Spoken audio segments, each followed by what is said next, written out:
Everything should be fine. There you go. Let's do it.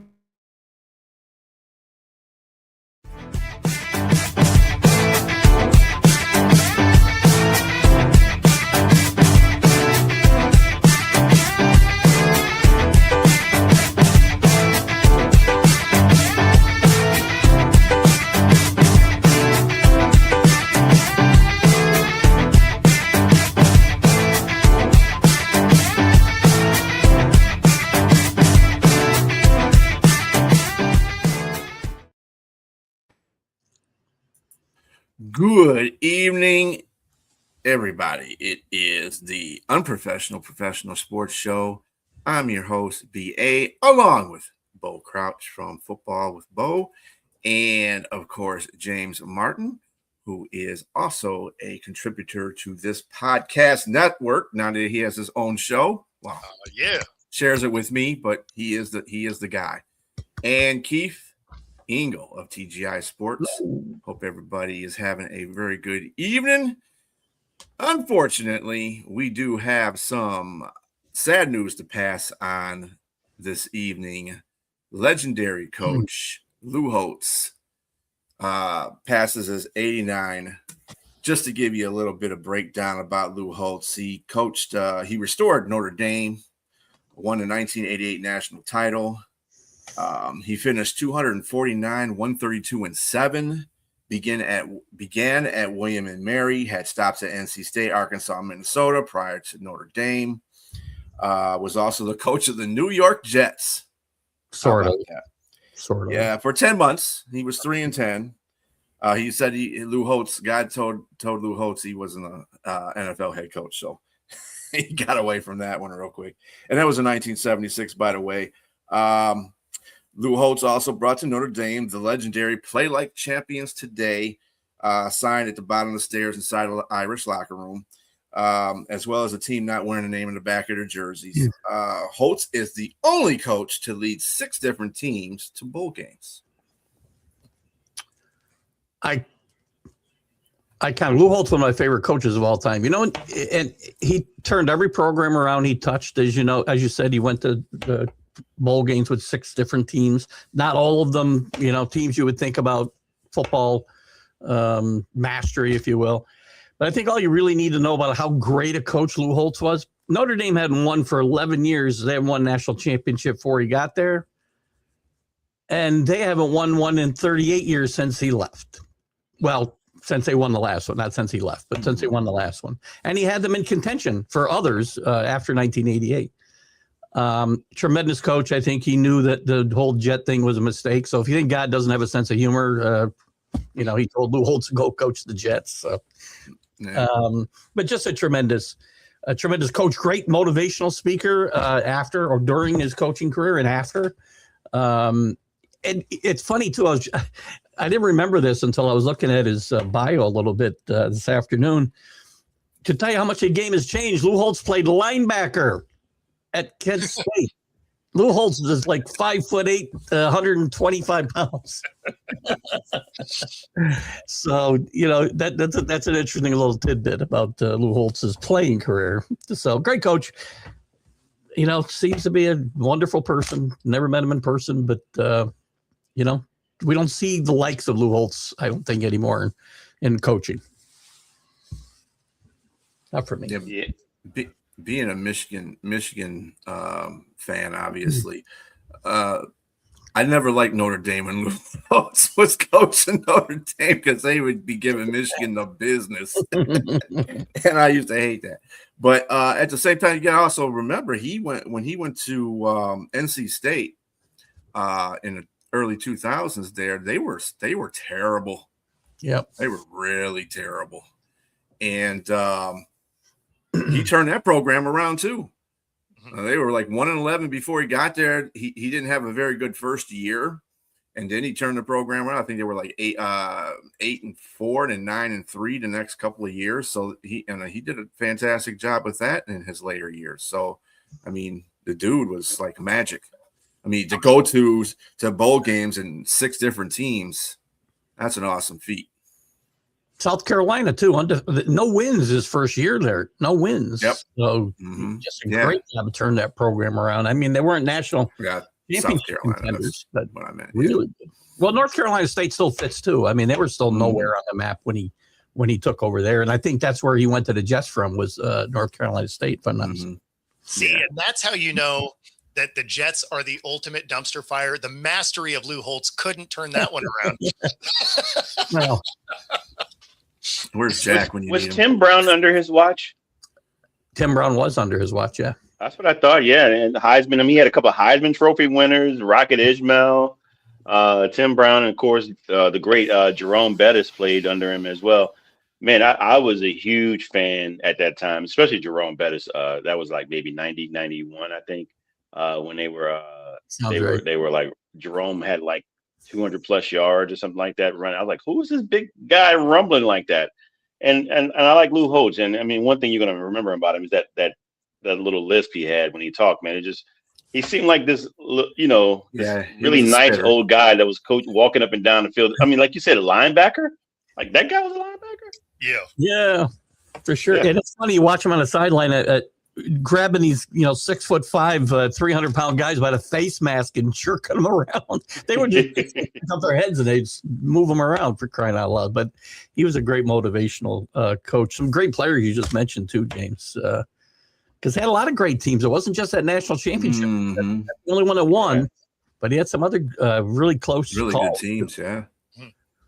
Yeah, he in a couple of the bowl games, I think. He beat Ohio State a couple of times in the bowl games too. Yeah, once Arkansas might have been Oklahoma. Now that I think about it, in the Orange Bowl, that's when that game really counted. I think that game got him the Notre Dame job, quite frankly. He had some really good teams at Arkansas too. I mean, at least one of those teams finished in the top 5. And Arkansas wasn't doing that at that time. They were really good in the 60s, but they weren't good before Lou Holtz got there for a while. None of these teams were good before Lou Holtz got there. Notre Dame was like irrelevant after the Jerry Faust fiasco. Who, by the way, Jerry Faust totally miscast, not his fault. There's a tremendous person who really took it on the chin and just never belonged at Notre Dame. And Lou Holtz did a great job of turning that program around pretty quickly. Yeah, so shout out to his family. Prayers out there to his family and everybody that's affected by Lou Holtz. One of the greatest Hall of Fame coaches right there. That's Yeah, rest in peace, Lou Holtz. Rest in peace. Yeah, you much deserved. Must deserve that place. Yeah, exactly. Absolutely. All right. So let's go from the somber to the hilarious, actually. Wide receiver Stephon Diggs is to be released from the Patriots.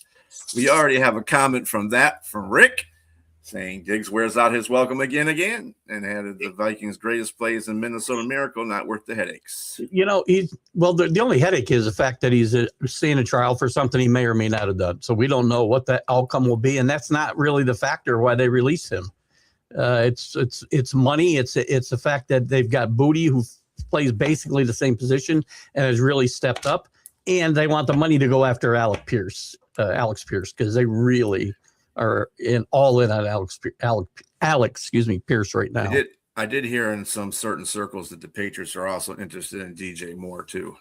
DJ Moore, Mike Evans, they're all on the list, but Pierce, I think, is the guy they really, really want. And this is Stephon Diggs. He had a classy little comment this afternoon about his time there, but James said it in a text in our group chat that, time is catching up with him. He had a decent regular season, but he disappeared during the playoffs. Sorry. I mean, he averaged about, 30 yards a game, 35 yards a game, whatever. And it just that isn't what they're going to need going forward. And guys like Booty and Kyle Williams and Hollins, these guys have all stepped up. They're not number one guys. They got to get another guy in there. But this wasn't a locker room issue like it may have become. Listen, I'm not going to say the Patriots didn't get out in front of a locker room problem because that's the history. But that is not at least the reason they let him go of problems within the locker room. Outside the locker room, he's like every other NFL player. Do you think if they release him, do you think he's gonna? Is he gonna play for somebody else? I'm sorry, allegedly. Do you think he's gonna get picked up even with his court allegations going on? I do. Well, it might depend on what happens, right? Yeah, I was going to say it'll depend on what happens after April. I don't think he gets picked up prior to that. If he gets picked up, it'll be after the draft. Yeah, I agree. I'd watch the Chiefs. The Chiefs are a team I keep an eye on with Stephon Diggs. They feel like a great spot for him. Pags. What's up, Pags? What's going on, man? I just wanted to leave him for you. That's all. Speaking of the Chiefs, they had a trade today with Trent McDuffie to the Rams for 4 draft picks, 1 for next year, 3 for this year. I think that works out well for the Rams. They need corners. I think that was one of their weakest points on their team on defense was the corner play. Mm-hmm. They got the front. So they got the front 7. My question is I don't know who's the GM for the Rams, because they're like the riverboat gambler. They like to put their first round picks on the table, with the rest of the dice and everything. And they never shoot snake eyes. They seem to really get the guys that they want, and it works out. And that makes sense to me because right now they traded with the Falcons, and they got the Falcons number 13th overall pick. And they gave away their own 29th, which is really like a high second, or it's really not worth anything unless you strike it rich with somebody that you can find. But with that being said, like you said, that defensive line is great. They got all those young players on the defensive line. They just need somebody to shut down that side. And Trent McDuffie is that. He's a first team All-Pro in 23, second team All-Pro in 24. He's played in a total of 56 games, and he's had roughly 34 pass defense, 5.5 sacks, 246 tackles, 3 interceptions. So he's kind of like a shutdown guy, and he's 25. So you just paid you didn't just pay that first rounder. I mean, you gave him a 5th and a 6th and a 3rd for next year. But I think it's worth it. I think it's worth it to help them out. And the biggest thing is they're going to pay him money, because right now he's on a 5th-year option. And so we're looking at probably like 29-30 million a year. So that's where they're going to end up paying somewhere. But you got to pay anybody that you want to keep this marquee. And the Chiefs have to make this trade because of money. I don't know any other reason they would make this trade. He's a great player, as you said, and fits that defense perfectly. So it's a little surprising. They get a first-round draft pick, but they're not getting a player of the caliber of McDuffie with that pick. And this is where I have to slightly disagree. I think either not in the free agency, but maybe in the draft with Mansour Delane. Mansour Delane is not gonna be in the top 10. So they're right there at 9. So they can pretty much be banking that he might be right there at that draft, and he's the number 1 corner in the draft. Fair. So yeah, so that's probably what they're maybe banking on, and they're probably going to get a veteran guy to come in, but they're probably banking that they can get him, because there've been mock drafts that have shown that Jeremiah Love to them or some tackle like the one from Miami might be there, but they truly, if they're willing to let that marquee of a player go like that and collect a haul, I think they're trying to, and maybe they may collect some of their draft picks and move up. They may decide to move up and grab somebody. So. It's funny because the way I look at this is there was a lot of people that were, mocking Love to them, right? But they just freed up the cap space that if they wanted Walker, they could go get Walker. They could draft the corner at 9, and then at 29, fix that offensive line. There you go. Absolutely. And you're not out any money, and you just plugged 3 holes that you had. Yep. Absolutely. Yeah, Rams are definitely the kings of F them picks. Hey, you know what though? The difference for them is they gamble on it and they win. Yes. They win. Yes, They absolutely. push it all to the middle, and it works. And the thing is, I mean, the biggest issue they had was secondary, and grabbing McDuffie is huge. So, I mean, they were already, really. you know, it was Seattle and LA favored to go back to the Super Bowl. I would say that actually helps the Rams move a little bit ahead. They are probably going to be the favorite in the NFC just with that move. And they do actually win. They do win more often than they don't, because I took a quick look because I couldn't remember the GM's name either. It's Les Snead. He's been there since 2012. That's an eternity in the NFL. That's amazing, actually. Oh, yeah, which is kind of hilarious. He doesn't have Mickey Loomis beat, though. Mickey Loomis has been with the Saints since like 2003. And mind you, I will send a shout out to Mickey Loomis. He got the best NFL draft in 2025, and he as well he had in 2017 with that draft haul. So I mean, but mind you, he's had some duds in between those. That guy's as old as Jack Hirsch. He should be retiring. And the thing about it too, it's funny kind of looking at that franchise and the Lions, because Brad Holmes came from the Rams, and he does everything totally the opposite of what the Rams are doing. He doesn't do the F them picks. He says, "Give me them picks. I want them picks." So again, it works to a certain degree. I don't want to get into that right now because it's just going to pee me off. But you know what? If you make the right moves, same way in baseball, trading prospects, I never have a problem with it because they're called prospects for a reason. There's no sure things with draft picks or prospects. If you got a sure thing, you got to make sure that you win the trade, right? But I'll trade draft picks for a guy of that talent at that age every time. And the Rams are working on to extend Stafford, by the way. So that's also in the mix. Stafford is never. I'm sorry. He might get older. Pags might have that point to him, but at the same time, it seems like he plays at the top of his game the older he gets. It's amazing some of the stuff I see him do. He might want to start hanging out with Tom Brady if he wants to keep playing a lot longer, though. There you go. Learn some things. Avocado ice cream. Stay away from coffee and whatever else Tom's never eaten. Yeah, stay away from anything that you remotely makes you happy. Yes. Exactly. My kids.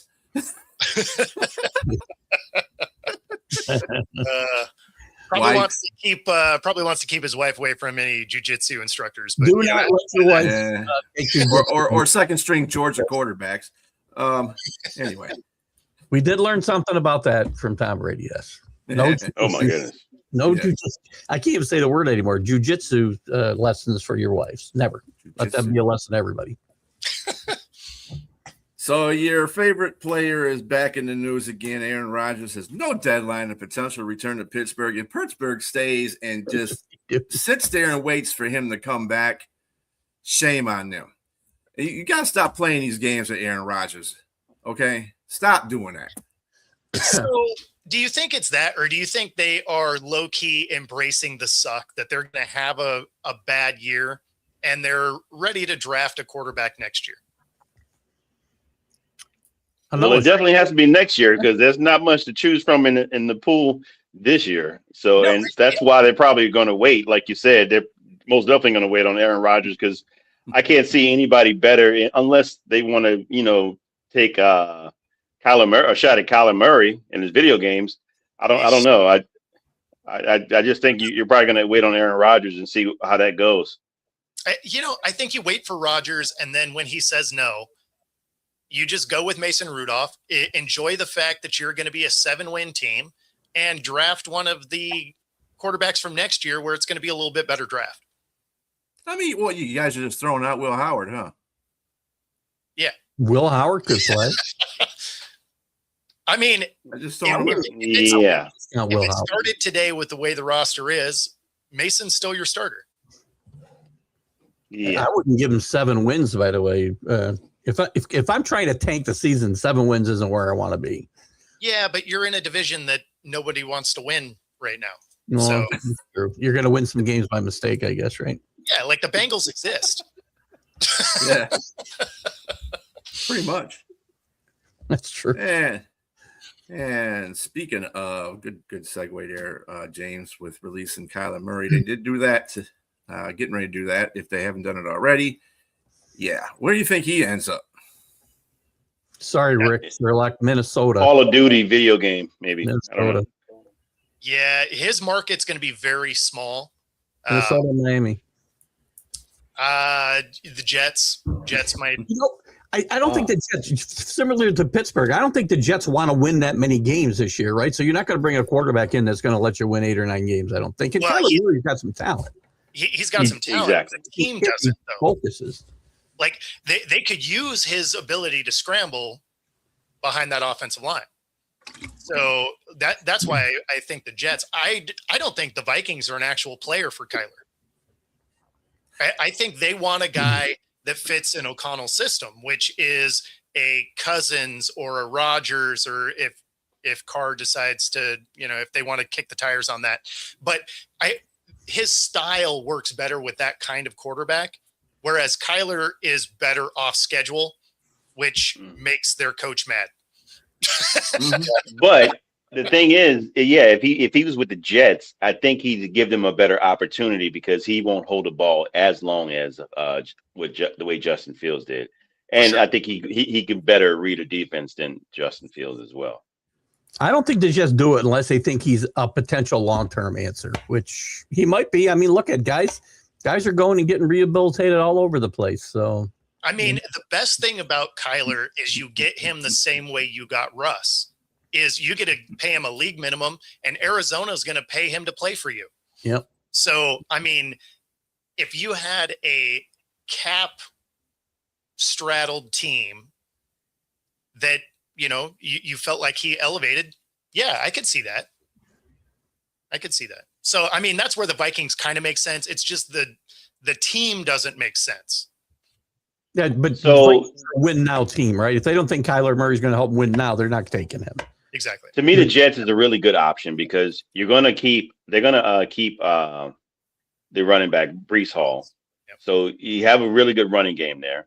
You have a decent offensive line, and you got some decent weapons to throw to. I mean, Garrett Wilson is no slouch, and you have the tight end that's there as well in Taylor, Zach Taylor. Is it Zach Taylor? I think that's his name. I forgot. What's his name? Taylor's son that used to play for Miami. Exactly. Yeah. But anyway, I would think that he'd have some good options there. And then, of course, if he's playing for another team, I think he might be motivated to be better than what it was in Arizona. So I think that might be a good option there. I mean, Mason. Thank you, Mason Taylor. I'm not sure that the Vikings. I agree with you guys. I don't think the Vikings will be a good option for him. It's just a different style of offense, and the way Kyler plays will be a little bit different. With got a quarterback whisperer there. Turned around one of the. He turned around a guy who nobody thought could win anywhere. So. Well, I mean, Sam Darnold's not a runner either, though. Sam Darnold's more of a pocket passer. It's a whole different thing with Kyler Murray. As far as the Jets are concerned, I heard that Tua, if the Miami does something with Tua, he's in the mix for that position there in New York. Are they just trying to end his career? Is that what we're doing? Pretty much. And to be fair to Keith, if he did go to the Vikings, I mean, they have a similar style quarterback there already in McCarthy. But that's not really working. To me, that's the most interesting quarterback situation of all because it's the only team that I can see that is a win now looking for a quarterback is the Minnesota Vikings. And this is an important decision, obviously. And to me, it's either Murray, Cousins, or Rodgers. Poor Rick. Rick's going to die if it's Murray or Rodgers because he hates both of them. So it's going to be very interesting for my boy. It's just it is a win now team, right? I mean, you saw what Darnold was able to do with them. The rest of the roster is ready to go. It's a good defense, a solid offensive line. They have weapons. So, I mean, I agree. They're a quarterback away from not being a Super Bowl contender, mind you, but being a playoff team. Right. And the problem is Kyler doesn't give you that. right? Like, is he an upgrade from JJ? Sure, because he'll probably at least stay healthy, which is something JJ hasn't been able to do. But because he doesn't run the offense the way that O'Connell likes his offense run, I think there would be a lot of frustration on that team. Part of it because he's 5'10" and can't see over the line. Well, Dude, the Cardinals, man, like that's another one where, yeah, you just get the stretcher out. It's a wrap. Like that, like the Cardinals are full on just understanding they're doing nothing this year, right? You got LaFleur as a coach. You go get Hackett because I guess you needed a body, and then you get rid of your quarterback. I mean, they're just dumping all the pieces, so they're in full on rebuild mode. And Keith, you have a question up here for you. Do I? I'm sorry. Are we boring you? Maybe he's having one of them senior moments. I wasn't trying to ask the question, but I can't because after my show, I have my granddaughter's here, and we're gonna have to take her home about that time. Sorry. Oh. Hey, that's a good excuse. And I know I'm second picking Simbo, so just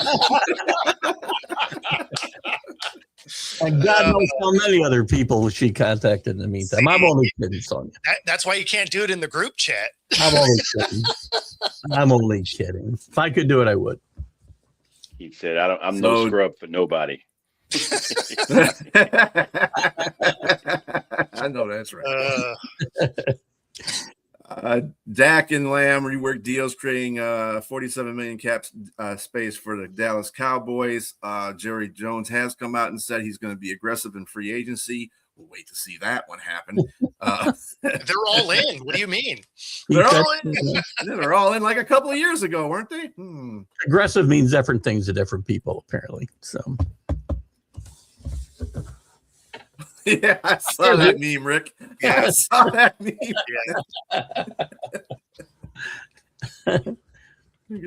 Yeah.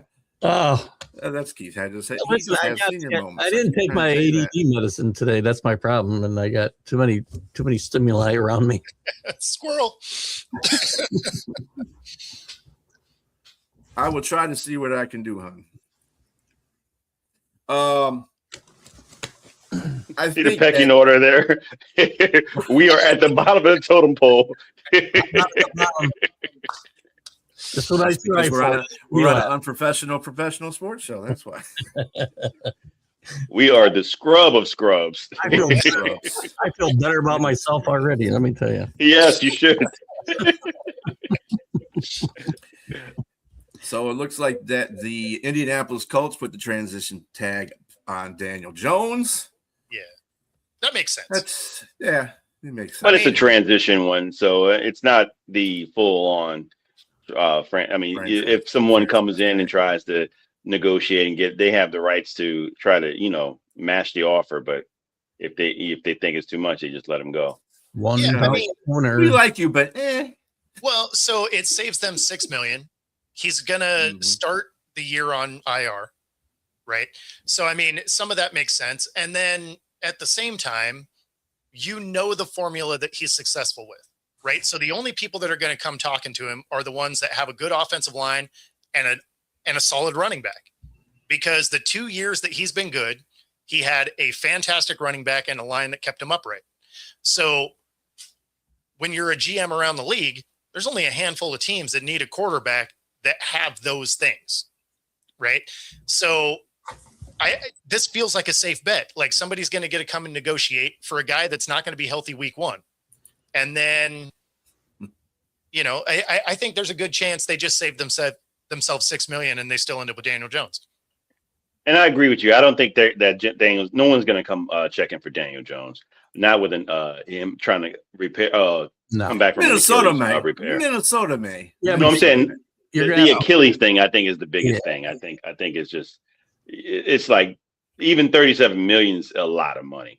To say, years. Nobody's going to give him years guaranteed with this injury, right? You might give him a 1-year contract, but he's already got that now. So the Colts will match whatever I would think if somebody goes more years. Well, and you've seen, and this is why Minnesota won't, is you've seen the timeline for a guy that tears his Achilles. Even when he gets back, that first year, he's not good, right? Cousins wasn't good. Rodgers wasn't good. Like you've seen that the year they come back, it's not great, right? So if he's going to miss the first part, so if he's going to miss the first part of the year, and then you're not going to be that good, you're not going to go spend $40 million on that guy. You're going to let JJ McCarthy figure it out or go get a different veteran.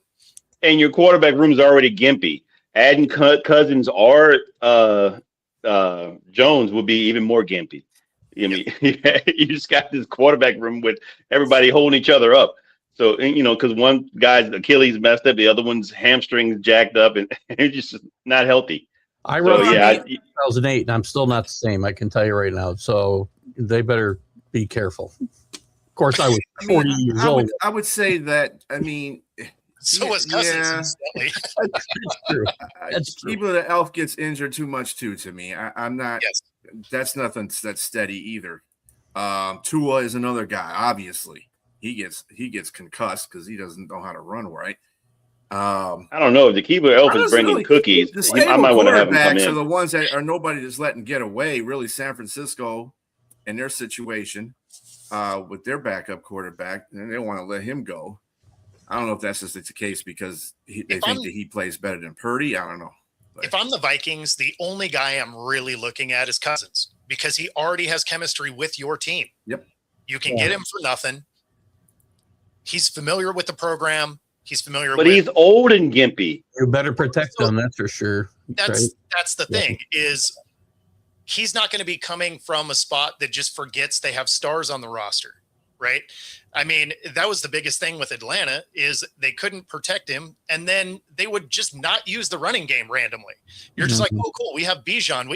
That's like, hey, you know what? We got this Ferrari in the garage, but you know what we're not going to do is buy fuel.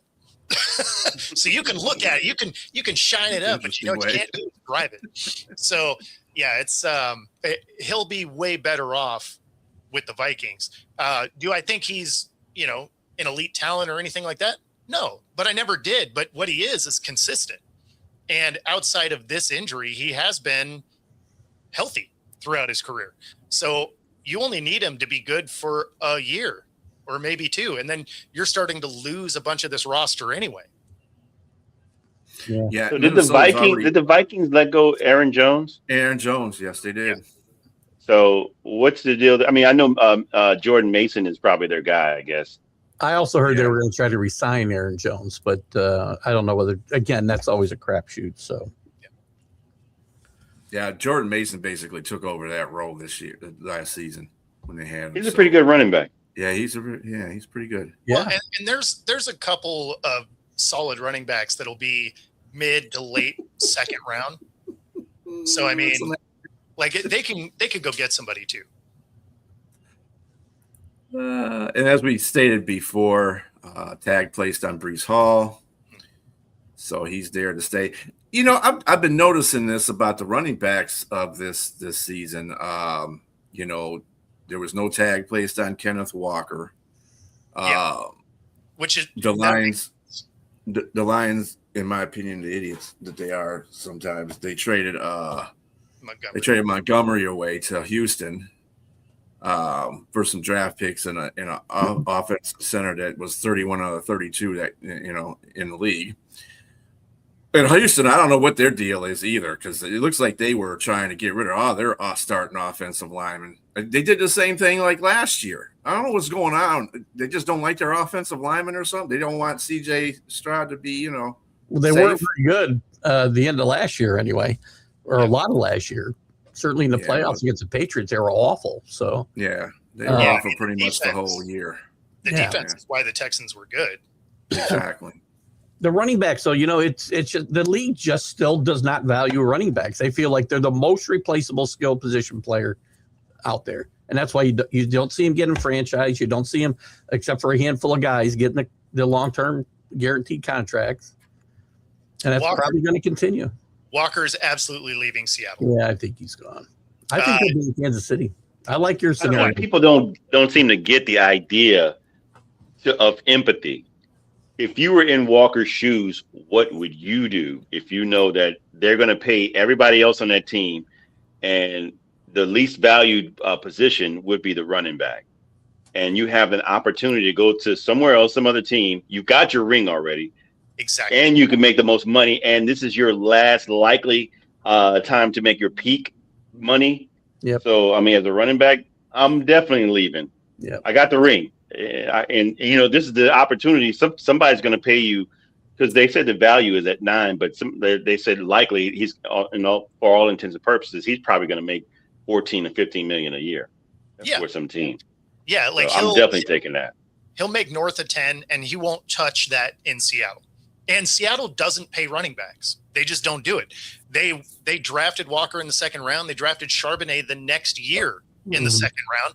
And like I said a couple of seconds ago, there's a couple of guys in this draft that are solid second round guys.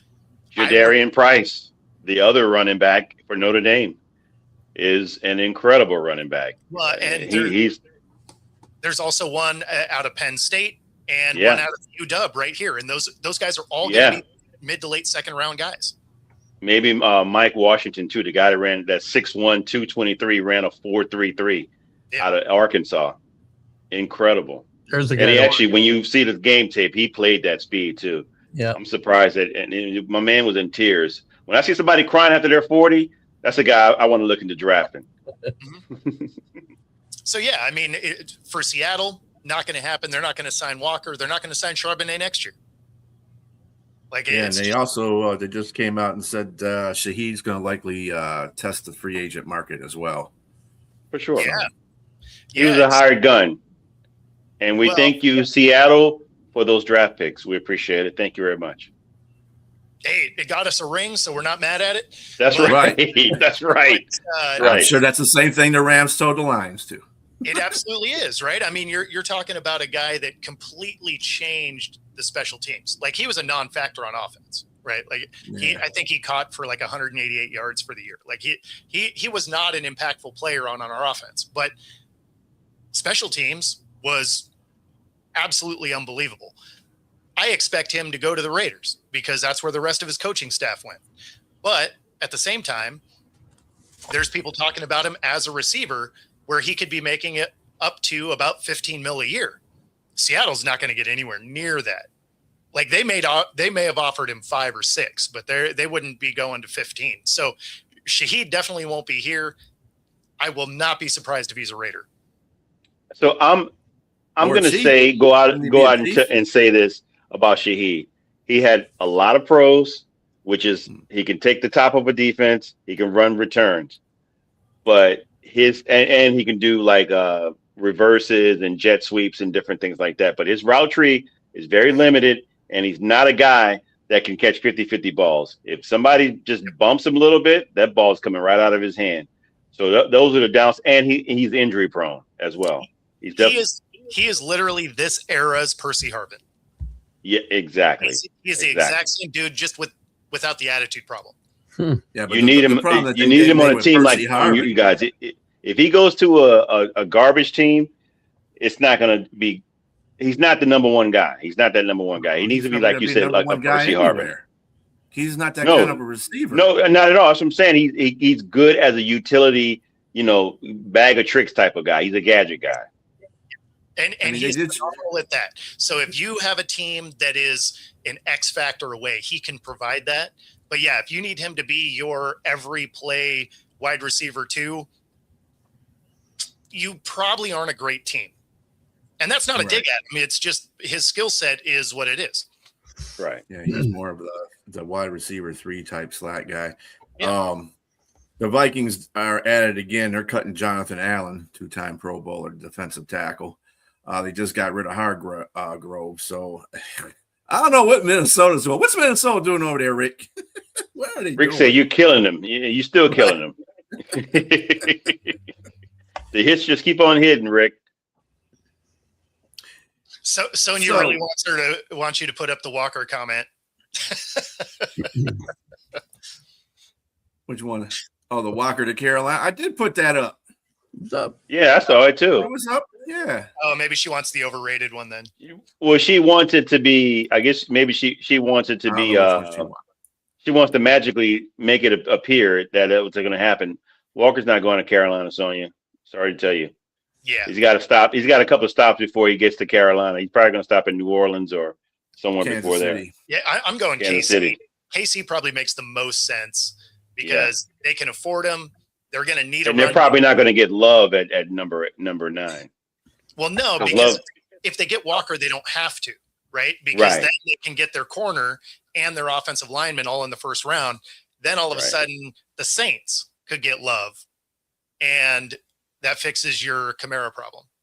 I don't think Love's going to fall to 8 though. I think he's going to be. I think that's something I thought we might go over some of the draft after the combine, the projections in the top 5.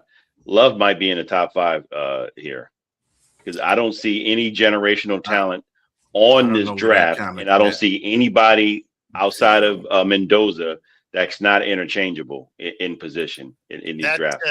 That 40 time definitely solidified him as a top 10. There's no doubt. All right. So in other news, hey, let's hit the college basketball court here.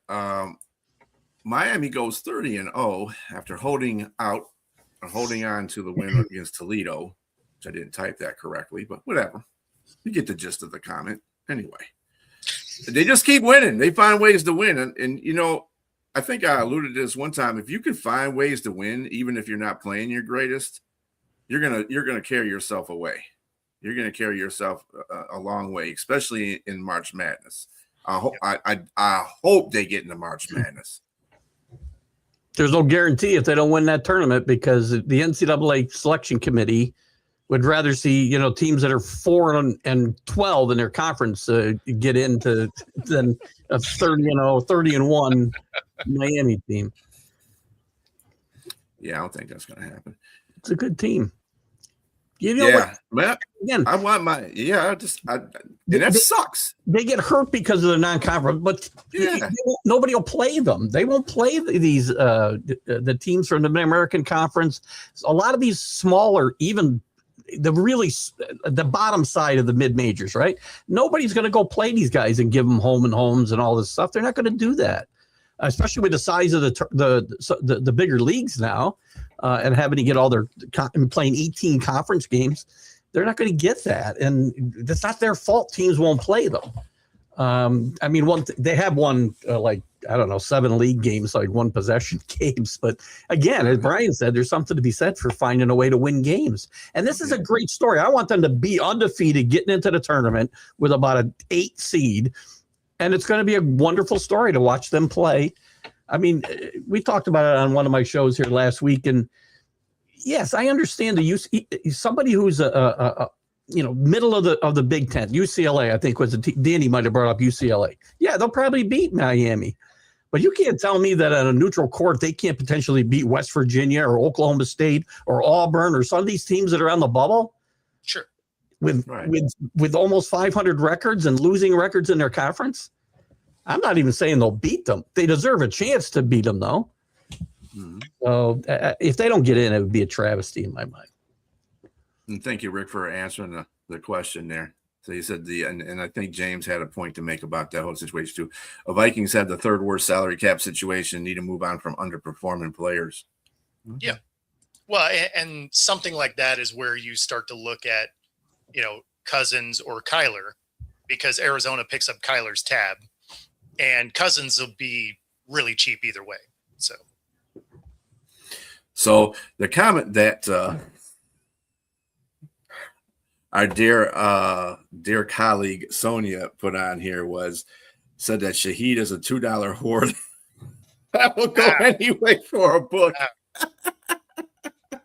And that's probably the reason why it got flagged on Facebook, because she said that. So I'm just letting you know. Yeah. Gotcha. I was going to say, I didn't see that one. Yeah, I didn't see it either, but I think it got flagged. That's why. Let's see. Vikings are like 50 million gets a cap. I think so. Even with the new salary cap NFL has put out there, they're pretty low before that. Trying to win. James over Josh Allen. Yeah. So another little thing that I noticed that we had with the NBA. I don't know if you guys watched this game, the Lakers versus Golden State when they beat them on Saturday. But JJ Redick playing an exchange with Luka during Saturday's win over Golden State. And let me tell you, it was kind of hilarious because somebody had a very good bird's eye view of the situation that went on. Mm-hmm. And it was like he pulled him off the court and and then he went over there and talked to him. He sat down, he talked to him, and like Luka was stating his case. And I guess the last thing that JJ Redick said to him bothered him extremely because he got up like he was about to go over there and choke the hell out of him. And if it wasn't for his teammate that got up, he was like, yeah, he was clapping and stuff. He was playing it off like, yeah, sit down, man. Don't even go over there and cause any trouble and stuff like that. Because he might have heard the whole conversation too, because he was sitting right next to him. So I don't remember what player that was that grabbed him. But that was kind of an interesting exchange. I don't know if anybody caught that. Anybody catch that? I didn't see it, but I mean, this is not about to be a return of Latrell Sprewell. So I mean, I don't think Luka had that in him. I knew Luka's tough, but I mean, come on, man. I mean, they know better. None of these guys want to swing or do anything anymore like they did back in the past. It was he was obviously upset, but I mean, we're gonna do anything. Well, and it looked like he put his hand up to like fist bump, but JJ didn't see it and like walked away and like left him hanging, right? So, you know, if he was already mad and then you're like, oh, really? You're gonna leave me hanging too? Like, okay, cool. Like, so I do think it's being blown up more than it should, and you know, probably mostly because they're not playing particularly well. So. And it's the Lakers, right? They're gonna Lakers. They're gonna take all the news and suck all the air up out of the media. So on NHL notes, right now, coming off the Olympics. Bear with me a moment here. We have the trade deadline this Friday for the NHL. Yes, we do. There you go. That was one point I was going to make a job there. Good That's job. late. Well, it's because of the Olympic break. Yeah. Olympics. Yeah. Yeah. So there was actually a freeze during the Olympics, so you couldn't do anything during the Olympic break, and so it ends up being 3 weeks behind when it normally would. That being said, it's still the same number of games towards the end of the season. So it's, even though the timeline is pushed, the amount of games didn't change. So when it comes to the percentage of the season being gone, it's about the same. Yeah, so just to keep a heads up on what's going on with the NHL right now in the Eastern Atlantic Division, Tampa Bay, Buffalo, Detroit, and Montreal are the top 4 teams there. Mm-hmm. In the Eastern Metropolitan Division, Carolina, Pittsburgh, New York, and Columbus are on there. And in the Western Central, Colorado, Dallas, Minnesota, and Utah. And in the Western Pacific, Vegas, Anaheim, Seattle, and Edmonton are top 4 in those divisions. Yeah, in fact, we took down the Hurricanes, which is leading the Metro Division on Monday. So, I mean, the thing with the trade deadline is the teams that need guys, there's not a lot of those guys available. So, like for Seattle, we need someone that can put the puck in the net. Like, we play defense pretty well. Our goalies are great. They stopped, they had 35 saves against the Hurricanes, right? Like that's an insane barrage of pucks flying at you to only give up 1 score. So that end of the floor is fine. It's just, they have a really hard time putting the puck on the net. They're good at moving the puck around, but they seem like they're always looking for that extra pass rather than just pulling the trigger and launching the puck. So they need a scorer. The problem is there's not a lot of scorers available, right? So you're just like baseball. You're looking for a team that's like, hey, you know what? We're out of it. We're going to go ahead and embrace this rebuild situation and start dumping players. Unfortunately, there's just not a lot out there. So there's a few different teams that could use scorers, and there's just not scorers to be had. So Seattle, prime example, they're a team that they're probably going to get in, but if you can't score, you're not going to go super far in the playoffs. Who was who you guys look to get to before the trade deadline? What are the Kraken looking at? They're not. Like they are likely going to stay exactly where they are because they've been so up and down. You know, when they go on a run, they're in the wild card, or they've been as high as second in the division, and then they get cold and they fall all the way to second to last. So they're a team that you're not really a player away. So you're probably not doing anything before the trade deadline, but you're just good enough that you're not selling either. Right. So you're just kind of hovering in that range. So the roster's probably pretty well where it is. And then, you know, unfortunately, it just means you're probably not having a long playoff run, but I think you sneak in. What's happening, Jake? All right. Transitioning from the NHL to the major leagues, they're doing the world play right now. Today's results, Detroit Tigers 2, Panama 1. They also played Dominican Republic, and they tied them 4-4. The Nationals are beating Venezuela right now 2-0. And the Seattle Mariners, because it's still spring training going on as well. The Seattle Mariners and Giants are playing later on tonight. And earlier, the Netherlands beat the Rays 11-8. And the Atlanta Braves beat Colombia 9-1. And Nicaragua beat the St. Louis Cardinals 2-1. Let's see what else we got. We also got the Houston Astros in spring play 4-2. Minnesota beat Puerto Rico 6-3. Canada beat Philly 5-3. And again, spring play, Yankees beat Boston 4-0. Mets have beaten Israel 5-2. Cincinnati has beaten Cuba 19-2. The Athletics and the Diamondbacks played. Diamondbacks were victorious there 3-1. Texas Rangers beat Brazil 13-2. Dodgers beat Mexico 7-5. United States General team beat Colorado Rockies 14-4. Great Britain, who's not beating the Colorado? Yeah, right. That's actually an exhibition game there. Great Britain and the Padres tied at 2.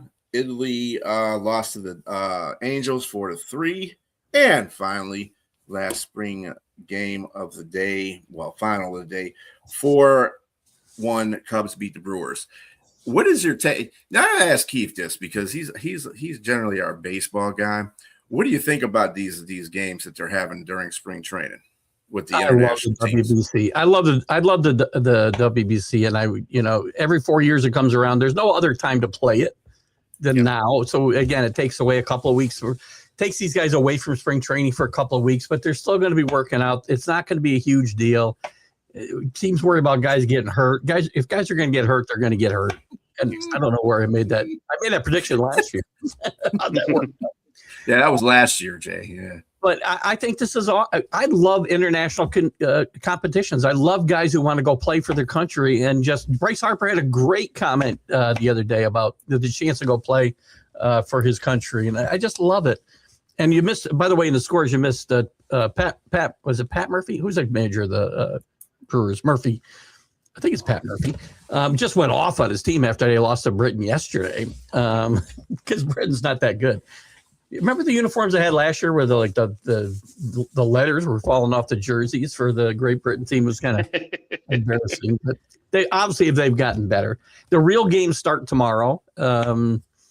The USA is the heavy betting favorite, followed by Japan, obviously. And then I think the Dominican and Venezuela are going to be right behind them. And I think Dominican and Venezuela are in the same pool, too. So it's going to be very interesting to see which one of those comes out of there. USA, Japan should come out of their pools easily. And this will be a lot of fun. And you can catch all these games. If you want to stay up late and watch games, you can watch these games from like morning till night almost on FS1 and FS2 and wherever else they're being played. So it's a lot of fun for me because I hate exhibition baseball, quite frankly. I can't think of anything worse than staying up to watch, guys that were going to be playing in Double-A in 2 weeks. So, see, that's what's nice about being on the West Coast. It's all early. Yes, I get it. But now we get to watch some meaningful baseball, and there's a lot. I mean, these teams are made up. So you guys mentioned the Netherlands. I know they're going to be without a player that's not going to be there for being baseball for 162 games. Got suspended for PED usage. Is he going to be allowed to play? I wonder. I don't know. I haven't read whether he'll be allowed to play or not. So that'll be interesting. There is a saving grace to spring training, though. You are right. So there's going to be a bunch of these guys that are playing, double and triple A. But you do get to take a look at some prospects you otherwise probably wouldn't have seen. So, like for the Mariners, they got this kid Ryan Sloan. He's 20, right, pitcher, and he's topping out at 98.9 miles an hour. That's encouraging. Like and he dispatched the Rangers with 12 pitches, right? Like he played 1 inning and rolled right through them. So I mean, those are the things that you're like, okay. Like there are some interesting things. Watching guys coming back from injury to see how they're, as a Yankee fan, it's nice to see what our pitchers are doing. Garrett Cole rehabbing and how Volpe's coming along and whatnot. Yes, there's some good things, but I just can't watch these games. I just can't do it. It's just I too wouldn't hard. stay up all night for it. No. Well, most of them are played during the day anyway, at least now. And I did just see that Jackson Jerk. Why do I always call him Jackson? Jerkson Profar will not be allowed to play in the WBC. So he is gone from the Netherlands as well as the Atlanta Braves. His brother's on that team too, as well, by the way. Yeah, tonight, Chinese Taipei plays Australia at 10 p.m. So if anybody wants to catch that, that's the first real game. Then we'll I thought that might be because that might be tomorrow, though, right? What time is it? Well, yeah, Australia. Yeah, they play on a whole different time zone because they also play Chesney tomorrow at the same time. So yeah, they're a few hours ahead of us. Yeah, I'd say a few, like a day, exactly, almost a day. 12 hours. Yeah. All right, so this is going to conclude the rest of the day. I don't know what happened to Keith there. There's Keith. Okay, what happened to? I don't know what happened to. Yeah, he said his audio was bad. And his mic was spiking, so I don't know what was going on his end. Okay. All right. Well, that's going to conclude the show anyway. So glad to have you guys on to talk sports again, like every Wednesday. Didn't have a lot of the unprofessional things, but we did have a little bit of that thanks to Sonia and her comment about Shahid. But anyway. Somebody always says we're not unprofessional enough. I like it. Yeah. And thank you there, Sonia, for that. And they got 600. She got 600 subscribers, so that's amazing. Awesome. So same time, same bat channel next week, 6 o'clock. You can catch this re-air pretty soon. Someday. Probably tomorrow. I got my schedule in front of me. I'm sorry. But anyway, yeah. And then join Sonia. She wants to make sure we put her thing out at 9. So, yeah. All right, everybody. You have a very good rest of your evening, and we will catch you later. Appreciate it, Jake. Day.